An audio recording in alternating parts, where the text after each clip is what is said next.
Good evening. Um, as we kind of dissect this case study, number one, I think that is very important. I think it's very true to, what it's like to be in the classroom. One of the complaints from the classroom teachers always has been, this is, what is new? What's new coming down from the district?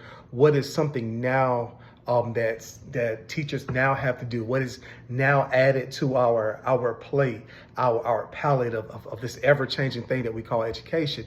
And it's always changing. It's always something new. And so when you sometimes hear the complaints from teachers, that is something that they really speak to a lot. And we know sometimes as our counterparts, they can, be a little bit resistant to change. When it kind of goes deep into the case study, when you talk about the teacher that's been there 27 years, it's going to be very, very hard to really accommodate, change with that one particular teacher.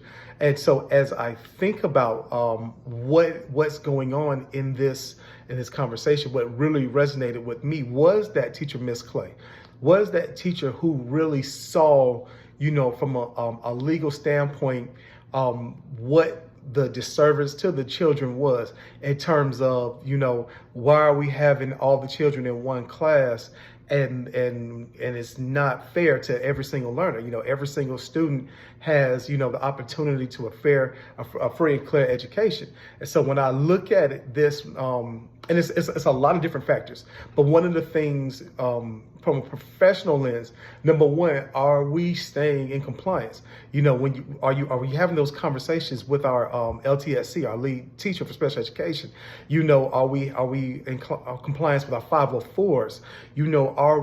What are we doing with our teachers and staff to understand that these are, Americans with Disabilities Act, that these are students who have to have these accommodations, and these accommodations have to be met, with fidelity legally. Like everybody in the staff, everybody on campus has to know that this child has to have these very specific, generalization as it goes down to their IEP, their specifications. So when I look at this, the very first thing that comes to my mind is, are we dotting all of our I's? Are we crossing all of our T's from a legal standpoint? From that professional, from our TEEs and our leaks, are we making sure that we are completely in compliance? Because we know, especially as administrators, students have rights. Students have rights. And you think about from a behavior standpoint, it really spoke to some of these students have, emotional and behavioral issues. So when the conversation happens,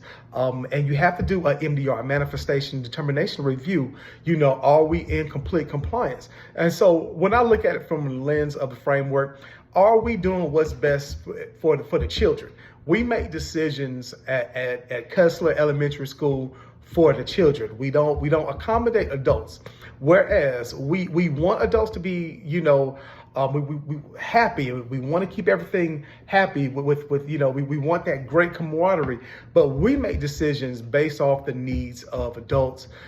Based off the needs of children and students. And that's what guides every single decision that we make. So you imagine that you line that up with the core principles, which is are the legal part of it, and making sure that all of our stakeholders, every single person that steps foot on campus, they're at Kessler Elementary, that we are in compliance with their children. Thank you so much.